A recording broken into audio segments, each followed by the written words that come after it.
सफा चाहिँ कति छ त?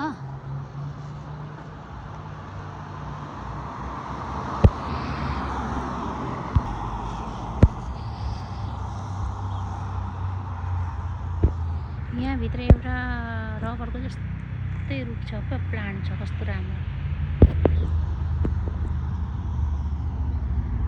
खेल्ने ठाउँ यहाँनिर यस्तो रमाइलो छ है। ठाउँ ठाउँ पार्कहरूमा यस्तो बच्चाहरू खेल्ने ठाउँ चाहिँ राखिदिएको हुँदो रहेछ, तर बच्चाहरूको लागि हो यो। ठुलो चाहिँ खेल्न मनाही छ यहाँनिर। बस्ने ठाउँ त्यस्तै रमाइलो। फुलहरू सिजन अनुसारको हो फेरि, कस्तो राम्रो राम्रो सिजन अनुसारको के फुलहरू सबैतिर।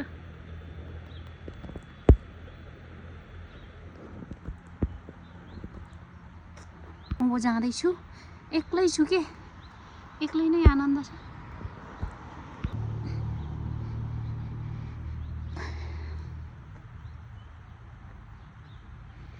ल है नेपाली दाजुभाइ दिदी बहिनी, बाल बच्चा छोरा छोरी, आमा बुवा, हजुरबा हजुरआमा, ल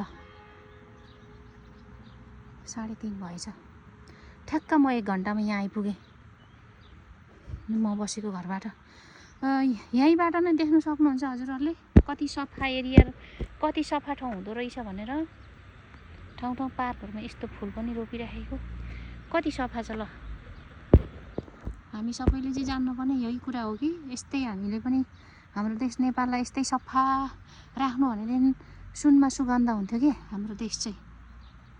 कस्तो भनेदेखि उत्तरमा हिमाल, त्यसदेखि पहाड, त्यसदेखि चुरे पर्वत, त्यसदेखि मुनिबाट तराईको समथल छ, के को त्यसदेखि मुनिबाट 4 कोसे झाडी, अनि तराईको समथल जग्गा छ। अनि यस्तो राम्रो, त्यस्तो राम्रो ठाउँमा यस्तै सफा गरेर र विकास गर्नु हो भनेदेखि कति राम्रो हुन्थ्यो होला त। एक्लै जाँदैछु। अब म कहाँ पुग्छु भने यता माथि चर्च छ कि राम्रो, त्यहाँनिरको पनि म भिडियो बनाउने छु। हजुरहरूले चाहिँ मलाई हेर्दै जानु होला, मतलब फलो गर्दै जानु होला। यहाँनिर रुखको के भन्छ, रुखको ठुटामा पनि कला। ल हेर्नु, यो चाहिँ रुखको ठुटामा, त्यो पर पनि छ, त्यहाँ चाहिँ अलिकति छेलिएको छ। रुखको ठुटामा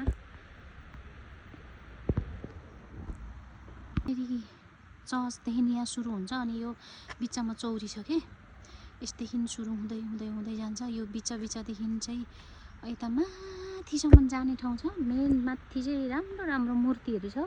म तपाईँहरूलाई पछि देखाउनेवाला छु। यहाँ 1 नम्बर 2 नम्बर 3 नम्बर हुँदै हुँदै 13 कि 14 नम्बरसम्मको छ कि। येशूको बचपनदेखिको मूर्तिहरू राखिएको छ यहाँनिर चाहिँ। यो हरेक यस्तो सानो सानो यो के भन्छ यसलाई, कटेज मलाई त भन्न आएन। यो 2 नम्बर रहेछ।